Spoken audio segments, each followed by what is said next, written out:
Hey everyone, welcome to Plants and Politics. Clusterfuck. A complex and utterly disordered and mismanaged situation. A muddled mess. That is the official Webster dictionary definition of what we saw last night at the presidential debate.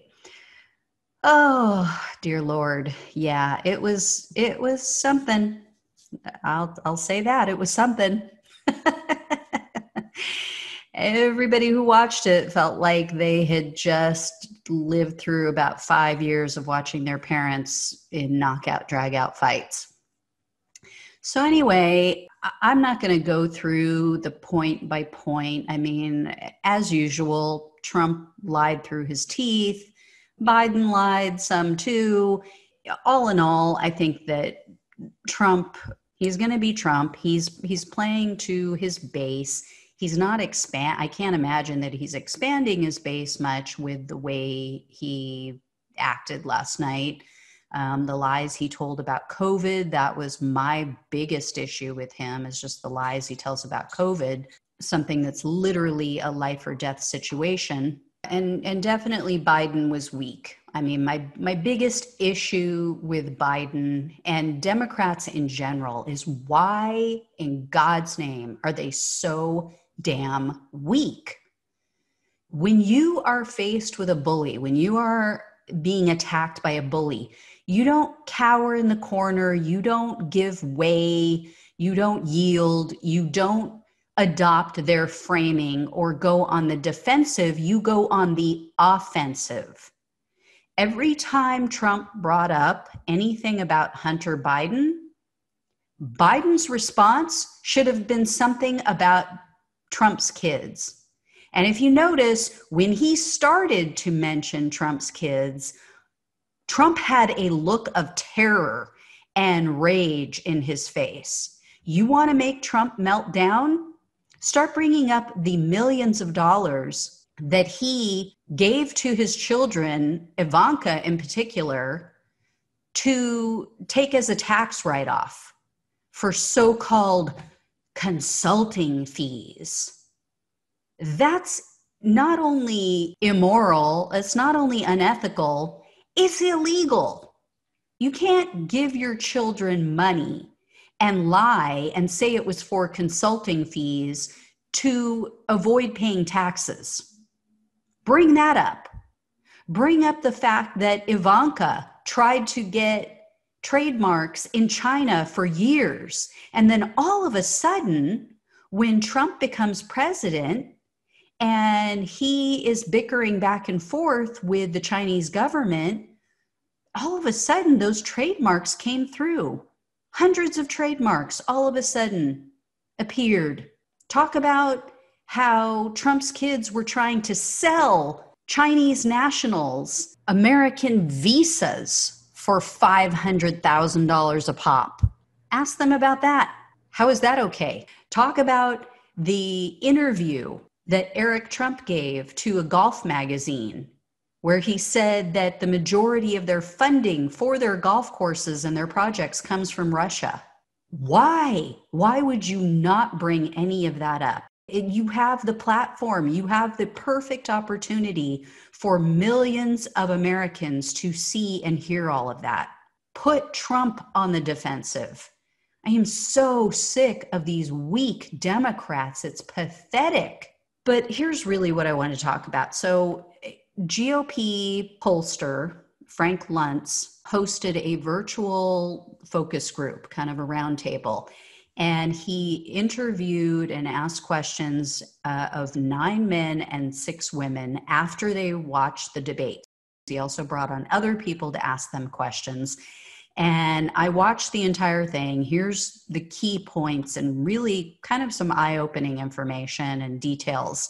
These were all undecided voters, by the way, and from key battleground states that really have the ability to swing this election. So they were from states including, or not including, but all from Arizona, Pennsylvania, Iowa, Florida, Ohio, North Carolina, Wisconsin, and Nevada. Here's some of the comments that they made after watching this debate.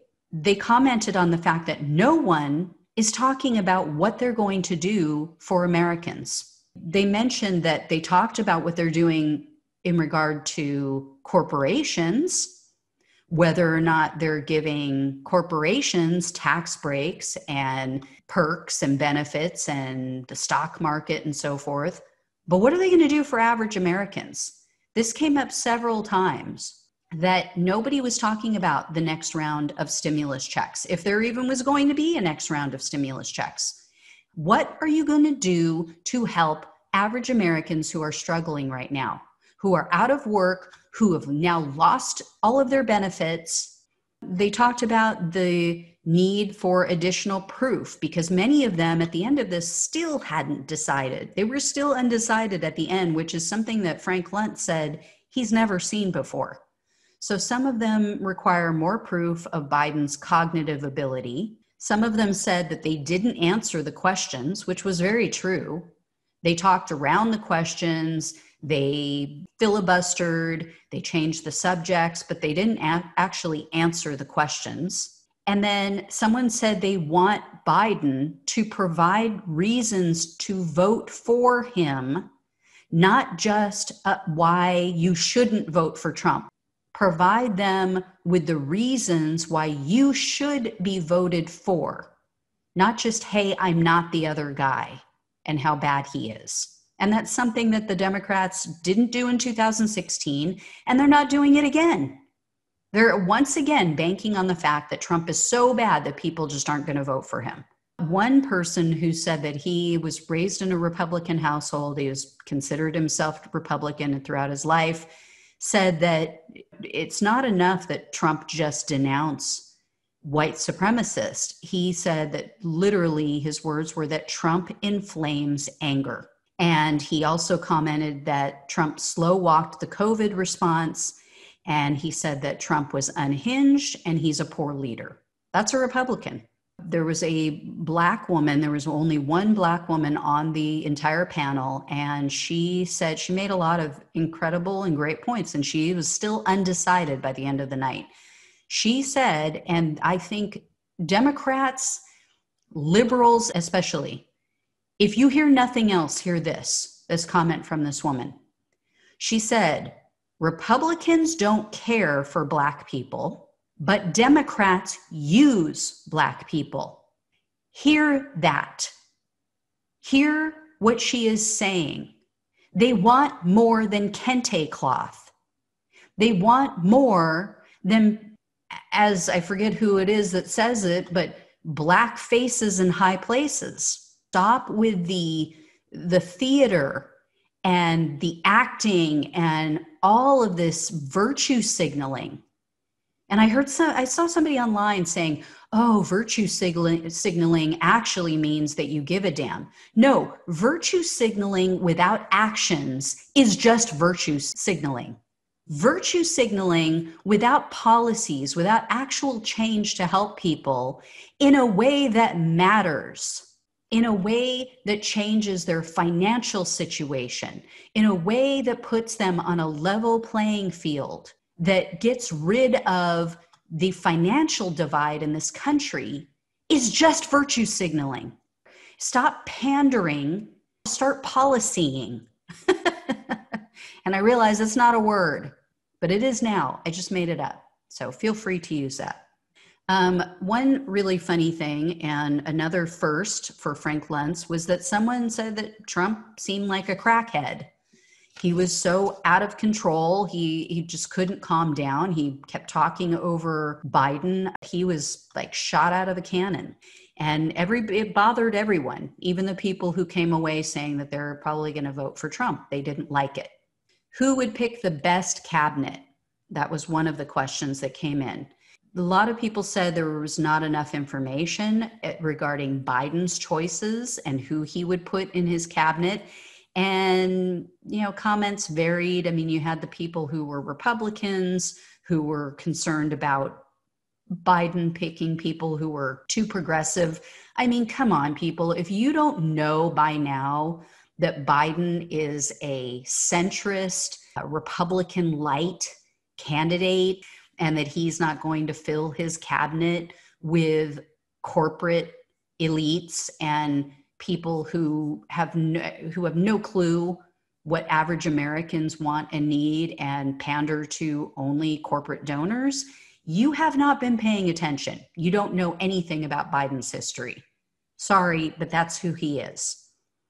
A small minority of the people said that they think that Trump would pick the best cabinet members. Really? Have we seen that over the last 4 years? If you don't know by now that Trump picks from the same swamp, he may pick different people than anyone else has had in their cabinets, but they're all the swamp. He picks people from the head of industries to just tear down the department that they're running so that the corporate elites in this country can make more money. That's not draining the swamp. That's just filling it up with different types of swamp monsters. And yes, and he has had some of the same swampy people. John Bolton, does that ring a bell? Warmongering neocon? Really? Another question that was asked of them is, what question would you ask about how candidates could unite the country? They didn't have all of the participants answer this, but one of the women on the panel, and this is not to degrade her or insult her, but you could tell that she's liberal leaning, because her question would have been, what kind of diversity? How are you going to infuse diversity into your cabinet? Because we need to have a diverse cabinet, because that's what America is. Okay, yeah, I get America's a melting pot. Oh, so you put a Susan Rice in your cabinet. You have a Black woman in your cabinet. You have a Black woman as a VP. What are you going to do for Black women? What policies are you going to enact to change their circumstances in life, to make their life easier, to ease their financial burden, to make it so that they can just work one job and not have to work multiple jobs to feed their children? Are you going to provide health care for them? Are you going to provide child care for them? Policy, people, stay focused. I think the best question, or the best response to this question that I heard, was, what would you have done differently? So the guy who identified himself as a lifetime Republican, came from a Republican family, he said he would have asked Trump, what would you have done differently over these past almost 4 years? And then he would have asked Biden, over the time that you were VP, what would you have done differently? I think that's an excellent question. One thing that really stood out, and this is where I differ from most of my female counterparts, is that there's a big gender gap between what women want Biden to do and how they want him to behave, and how men, what they would find acceptable. So the men are fine with Biden being a little more aggressive and fighting a little bit more and taking on Trump. The women wanted Biden to be more presidential and calm and more dignified.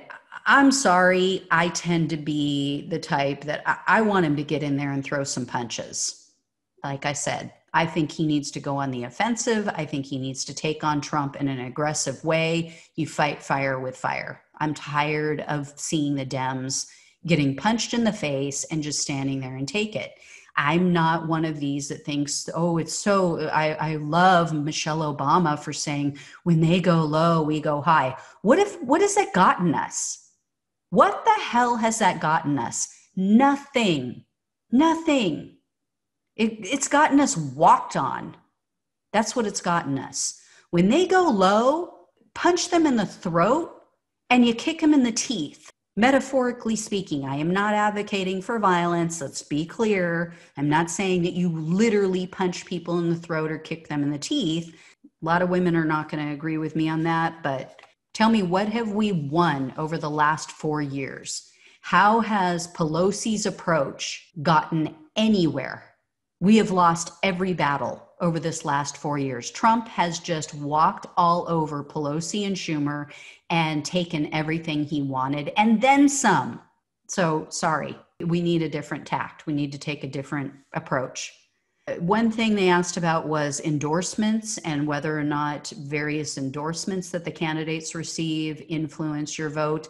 The vast majority said no. There were a few outliers that said, yeah, I'm a Republican, and hearing a lot of these Republicans step up for Biden, making the case against Trump, made me sit up and take notice. Other than that, most people said, didn't really matter. I'm going to make up my own mind. The Trump supporters, I was kind of surprised, all said that they were not happy with Trump's refusal to condemn white supremacy outright. They all agreed that it was his worst moment of the entire debate. They said it was a layup and he should have taken it. And why do you not say it? What I take issue with is that they all give him a pass. They all give him a pass on his blatant racism. There's excuse after excuse. Well, I don't think he's really racist. Really? Really? Is that why in the 70s he and his father were successfully sued for discriminating and refusing to rent apartments to Black people? Just admit it. Just like the left can't admit certain things about Biden, when you can't admit certain things about Trump that are so blatantly obvious, you lose all credibility with me. I can't take you serious on anything else you say. If you can't admit that Trump is a flat out racist asshole, that he is a complete and utter bigot, I get it. Because if you admit that, then you have to admit that you're okay with that if you support him. So I get it. It's a reflection on you, and that's why you refuse to do it. I'm sorry, just own up to it, because you're not fooling anybody. It is what it is. They asked about fact-checking, whether or not they believe that fact-checking is something they should have. Unfortunately, they only asked 2 people, and one said yes, one said no. So we're nowhere with that one. They asked also where they got their news, what their news source was. Again, they didn't ask everybody. They didn't allow everyone to answer. So we only got a couple of answers. So one person said local news. Another person said Twitter. Another person said he reads the Smart News app. So he gets points of view from all sides. Most people on the panel were distrustful of the media in general. They also asked about Trump's taxes.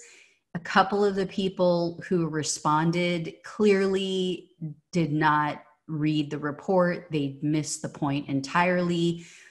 The takeaway from the majority of people on this panel was that Trump is just exploiting the laws and the rules that we have in place. And so while unethical, he's not doing anything illegal. No, wrong. Sorry, you're wrong. If you read the full report and you go through point by point, yes, a lot of what he's doing is unfortunately a failure of our tax system. They are rules and loopholes and things that can be exploited by these wealthy, selfish people. But there are clear-cut instances where Trump is practicing illegal forms of tax evasion. That is just the simple truth. When you pretend that you are paying someone for consulting services and that it is determined that that person you're paying millions of dollars to avoid paying taxes just so happens to be your daughter, and then you find out that no, actually she was not doing any consulting, and she shouldn't be doing consulting. She's not an independent third party. She works for your company. She's already receiving a salary. She's not doing consulting for you. That is illegal. That is tax evasion. So yeah, people totally miss the point of the Trump tax return report from the New York Times. And this is the problem we have in this country. People just read the headlines. And when the only thing you put in the headlines is Trump paid $750 in taxes, that's the takeaway. And people just assume. They hear sound bites. They hear people excusing it away as, oh, well, that's the way, that's what billionaires do. No, it's not. Go ask Warren Buffett. I'm sure a great deal of them do to some degree, but I can almost guarantee you Trump is the worst. The other thing is they asked, what advice would you have for Joe Biden? So people said they wanted to hear Joe talk about how he's going to deal with the debt. They wanted to hear him talk about what he's going to do for the people. Again, that's brought up. Somebody said they want to hear him own up to his failures from the Obama administration. I would like to hear that too. That would lend him a lot of credibility. When you don't take responsibility, when you don't acknowledge where you went wrong in the past, people are going to assume that you're just going to continue making those same mistakes.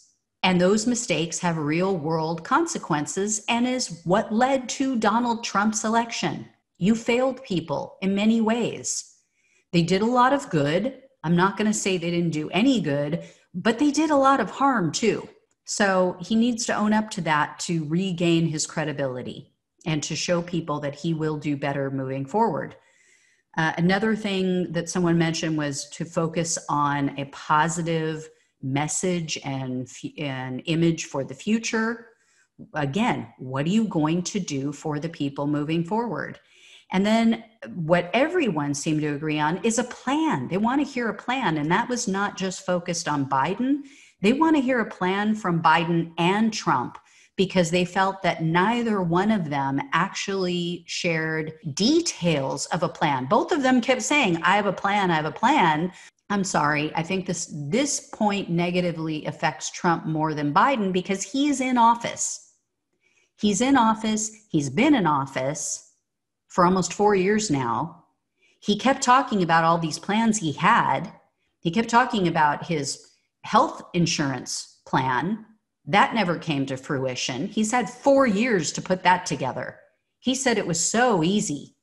He said it was already written. He had a plan for healthcare that was going to be cheaper and better coverage.